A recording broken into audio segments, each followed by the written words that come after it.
Отримав новий дірокол. У мене був маленький, бачите, ось стоїть такий. І оснастка тут саморобна. Ну так собі працює. Працює, але не прям щоб супер.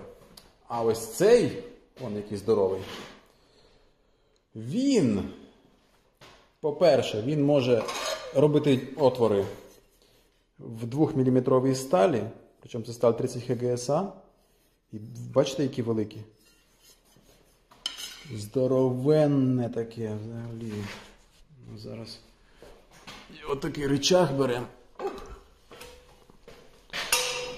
І робимо просікання.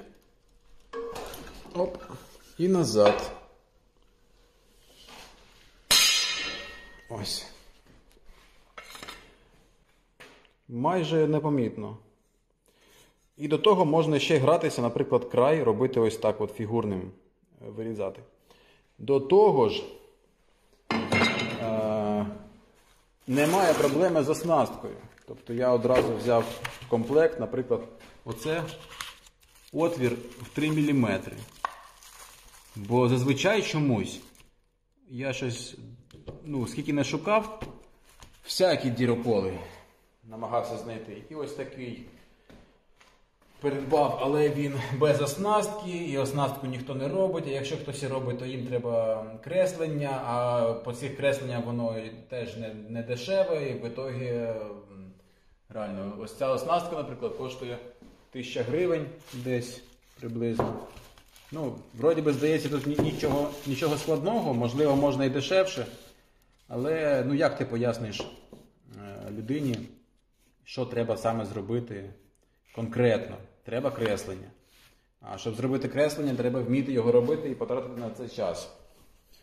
І в ітогі виявляється, що 1000 гривень не так уж і дорого.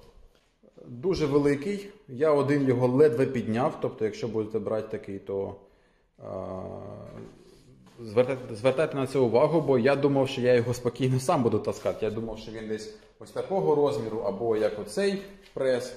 Але ця штучка побільше, бачите? І здоровенний рычаг. Реально в 2 рази більше, ніж на цьому маленькому. Прикольна конструкція, мені дуже подобається. Мені подобається, що воно просікає. І дуже легко, по суті, просікає. Я навіть мучився і купляв інші. Зараз покажу, які ще. Наприклад, у мене ще є ось такий дірокольчик. Зараз від фірми Ято. Ай, блін. Тут бабочка сидить. Ай, страшна бабочка. Не знаю, як ви, я чогось трошки боюсь оцих насікомих комах. У мене щось ці метелики завелись по всій майстерні і сидять там, або літають, або просто вже сплять. Ой. Дірокол. Відкриваємо. Але, розумієте, вони маленькі. Да, міліметр пробивати, воно ще пробиває. Тут така система, що у нас підкручується оця штучка, виймається. Але воно, навіть не калене, розумієте? Оснастка не закалена. Воно, слава Богу, що є, тобто якісь оцинковочку 0,5-0,8, воно бере, звичайно, без питань взагалі. Але мені треба, щоб воно 1,5 пробивало. Я там не кажу про 2 мм навіть. І, звісно, чим більший діаметр, ось, наприклад, тим важче. А при такому маленькому рычажку, це дуже важко. Це мучення, а не робота виходить. Але, да, іноді і він може виручити. І ще в наших краях ось такі можна знайти, продаються. Але вони хліпкі, на них немає оснастки. Оснастка є тільки, наприклад, діаметр 5 мм і усе. Далі починаються опять танці з бубнами, токаря не може зробити без креслення. І в ітогі воно теж слабеньке, рычажок маленький, нормально не пробиває. Тобто ту товщину, яка мені треба. 0,5, звичайно, воно візьме продірявить. Якусь фольгу, воно продірявить. Але 1,5, де ще якусь углеродісту сталюку підкалену, накльопану, воно не бере. Але ось цей монстрик бере. Тим більше ось такі здоровенні, прям, не знаю, я мабуть, можу шайби тепер робити самостійно. Бачите, спокійно, 30 ГСА, причому вона ще й не дуже рівна, вона накльопана, вона на холодно наклепана, нарихтована, і він його пробиває, класно.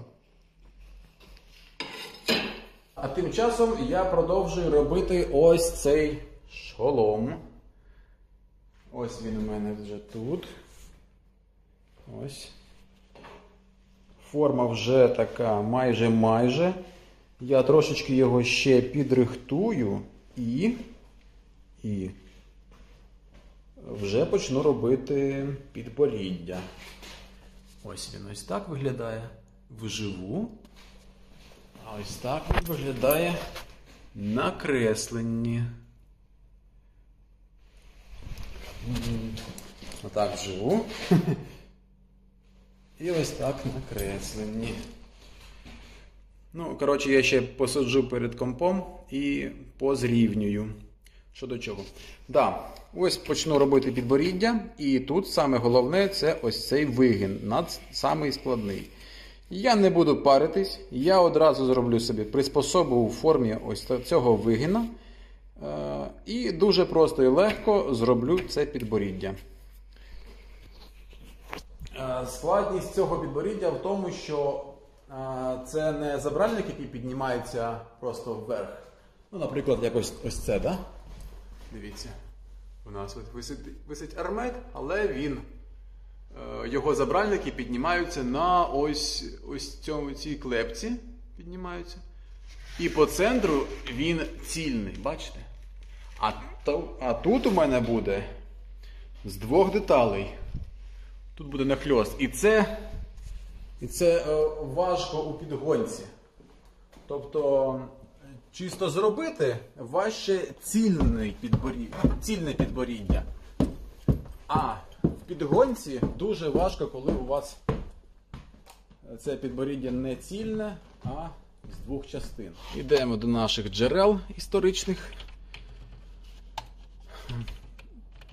Відштовхуємося ми від нашого оригіналу, але підлаштовуємо його під розмір реальної людини, яка буде носити. Так, десь тут спереду зайдемо. Ось спереду воно виглядає ось так. Бачимо, що є ребро центральне, яке проходить ось так. Тут вже щось воно відгнило.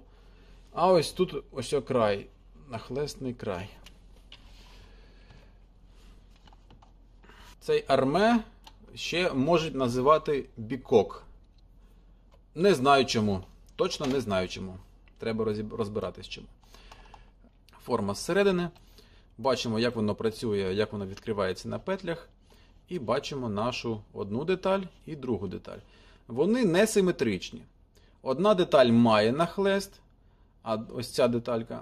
А ця деталь не має, вона закінчується десь на ребрі або до ребра. Цей забральник має якусь не надто надійну защолочку. Бачите, ось ця штучка, вона провертається і тоді наші забральники неможливо відкрити. Цікавим моментом являються ось ці отвори, дивіться. Раз отвір, два отвір. Вони не несуть ніякої, здається, функціоналу. Зараз ще дивні отвори є. Ось теж отвір, який не несе функціоналу. Ось ще отвір, який теж ні до чого. І тут теж є отвір. Оці отвори, вони несуть свій функціонал. В ці маленькі пришивався підшоломник. А ось в ці приклепувалися бочечки, до яких кріпилась шкіра для кольчужки. Ось по такому ж принципу, дивіться. Наприклад, ось, бачите, тут така бочечка, проволочка, шкіра, і до шкіри пришивалася кольчуга. Або ось по такому самому принципу. Ось тут бочечки ось такі, циліндрики стирчать, шкіра, пришита кольчуга, і так воно було. На всіх бацинетах, от реально, на бацинетах на всіх є отвори під бочечки, під кольчугу. Тобто, із чого слідує, що всі бацинети мали кольчугу. Ну, або, можливо, хтось її просто спеціально знімав, але просто на всіх бацинетах, що я бачив, є ці отвори під бочки. На арметах не на всіх. Цей армет, ну, це новоділ, тобто на нього посилатися не дуже доречно в доказах того, чи були на всіх арметах кольчуги, але деякі армети не мали ось в цьому місці отворів під бочки. Бачите, тут немає отворів також під пришивання підшоломника.